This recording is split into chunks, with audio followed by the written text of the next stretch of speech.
সেদিনকে বাজার থেকে একদম ফ্রেশ দেখে তেলাপিয়া মাছ নিয়ে এসেছিলো, তাও আবার এরকম আস্ত আস্ত। তাই ভাবলাম যে ভাজি তো করবো, রান্না তো খাবোই, কিন্তু কেননা এত বড় বড় মাছ যেহেতু আস্তই আছে, তাহলে বারবিকিউ করে ফেলি। কারণ বারবিকিউ খেতে তো আমার অনেক বেশি ভালো লাগে, আর আশা করছি যে সবারই অনেক বেশি পছন্দ।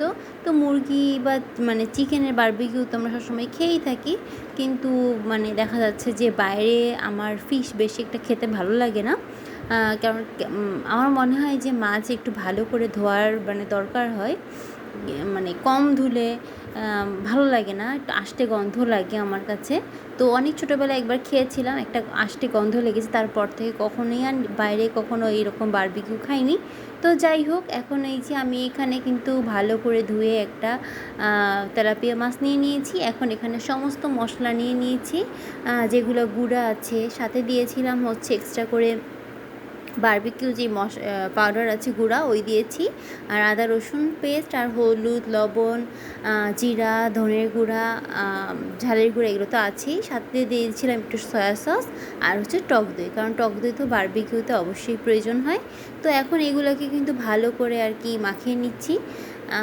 কারণ আগে হচ্ছে মশলাটা পেস্ট করে তারপরে মাছের গায়ে লাগালে ভালো করে মাখানো যায়, এই আর কি। তো আমি কিন্তু একটু তেলও দিয়ে দিয়েছিলাম, কারণ তেল তো দিতেই হবে। তো আগে তেল দিয়ে মশলাটা ভালো করে মাখিয়ে তারপর এখন মাছের গায়ে লাগাবো।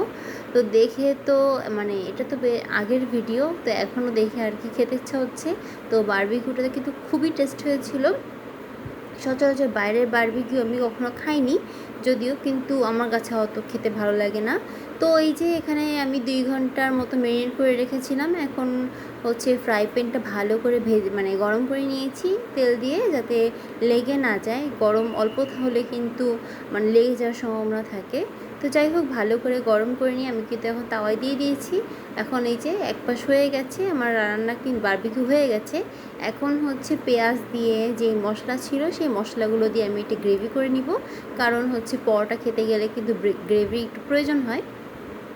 আর গ্রেভিটা দিয়ে একদম মাখা মাখা করে এই যে দেখেন আমার রেডি। এখন এই যে বারবিকিউ আর এই যে মশলা, আর সাথে কিন্তু পেঁয়াজও নিয়ে নিয়েছি, কারণ বারবিকিউ কিন্তু পেঁয়াজ ছাড়া একদমই অসম্পূর্ণ।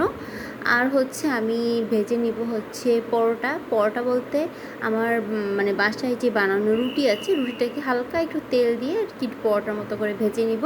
তো আমার কাছে কিন্তু পরোটার থেকেও রুটিকে হালকা তেল দিয়ে ভেজে খেতে কিন্তু বেশি পছন্দ করি। তো যাই হোক, আমার সব কমপ্লিট। এখন হচ্ছে গুছিয়ে আমি খেতে চলে যাব। ও আচ্ছা, টমেটোর সালাদও কিন্তু করে নিয়েছিলাম। তো এখন একদমই রেডি। তো আজকে ভিডিওটা এখানেই শেষ করছি। সবাই ভালো থাকবেন, সুস্থ থাকবেন, আল্লাহ হাফেজ।